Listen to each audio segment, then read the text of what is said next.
Picking back up on page 109, Afterword, the Occidental Temple of the Wise Lord. The Occidental Temple of the Wise Lord was founded on March 21st, 2014, after many years of inner development.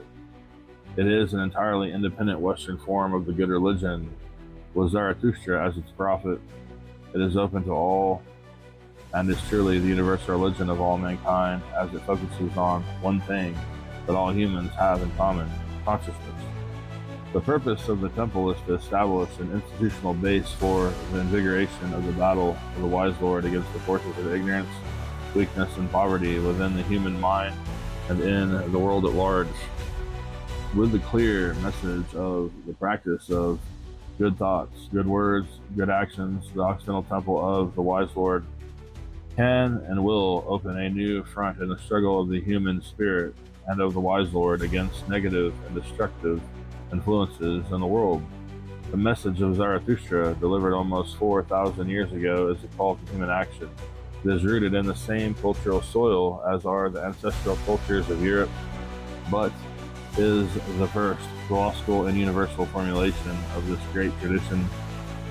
Unfortunately, although we have all heard of magic, no one in the West has yet articulated the pure message of the prophet of the Magians in a way that is clear and lucid.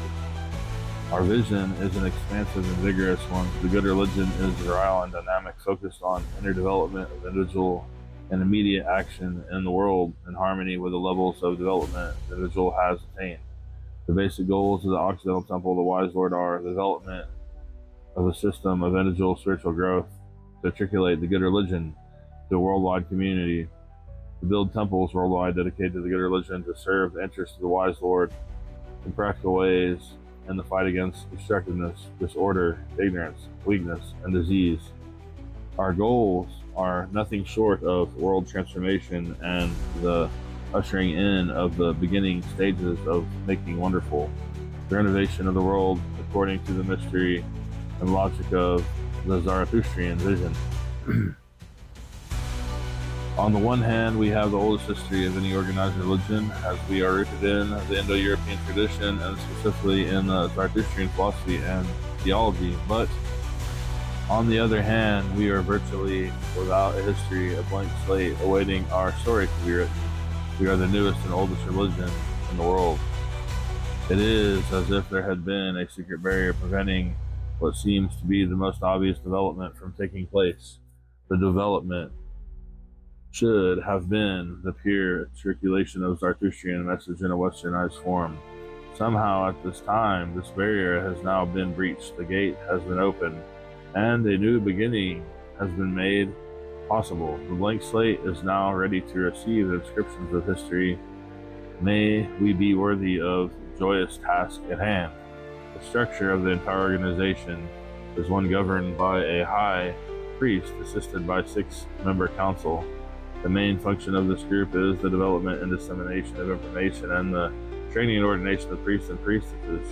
The real structure of the organization is contained in the local temples, permanent establishments which maintain a holy fire or altar, and the assemblies. This latter type of group is one that has no clergy to lead it, but which have an established place to meet and hold assemblies for worship and learning. The point of our efforts is to accelerate and focus the performance of good thoughts, good words, and good actions among human beings, and to do so in a conscious way enriched by the tradition which gave rise to the philosophy. Our purpose is not to control or to claim monopolizing anything. All people who practice good religion are de facto Muslims, where they call themselves Christians, pagans, Muslims, Jews, Hindus, or Satanists. Many thinking persons have wondered at the plurality of religions in the world and pondered. They can all be right or wrong. Furthermore, it seems ludicrous to say that a good person who just happens to follow a religion different from one's own should be thought to be damned to hell because he is the wrong religion. The Mazdan way sweeps all of this nonsense away, all regardless of what religion they profess. Who practice good thoughts, good words, good actions in a conscious way are in reality Mazdans. These will not be rewarded regardless of the religion they profess.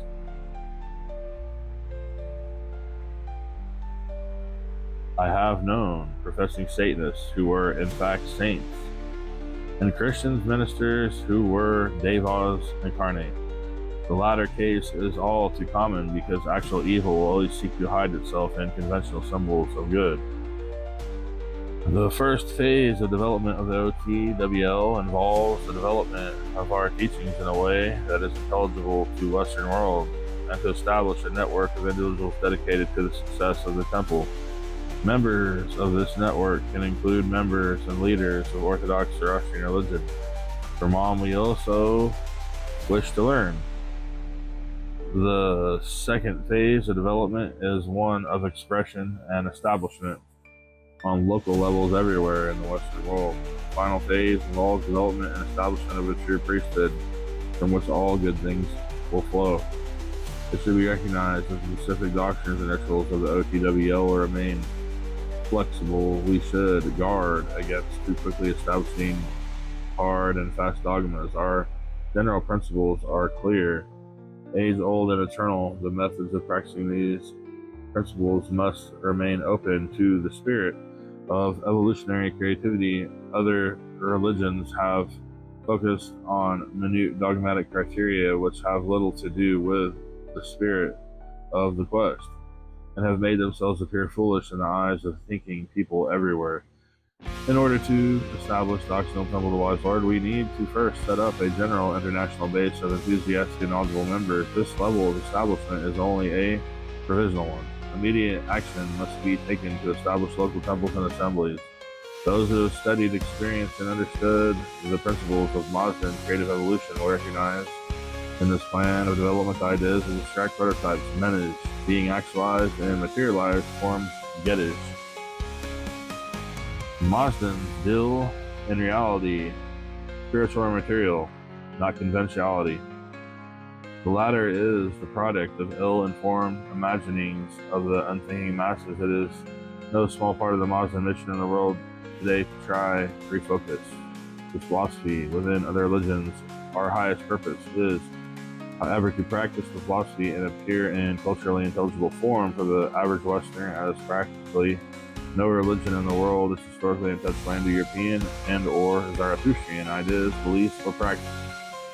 The interaction between the Mazdan way and other religions should be a friendly, non-confrontational one. At this point in time, there is much work that needs to be done. We need a website, a regularly edited and produced newsletter, serious work on the development of the training curriculum for clergy, and expertise in the conducting of local religious organizations. The spiritual prototype has been cast in the text of the book you now hold. The work of putting these spiritual principles into material manifestations lies before us. By implementing these ideas, the fight will be taken directly to the forces of Ahriman, and the days of renewal will be brought ever closer by our efforts.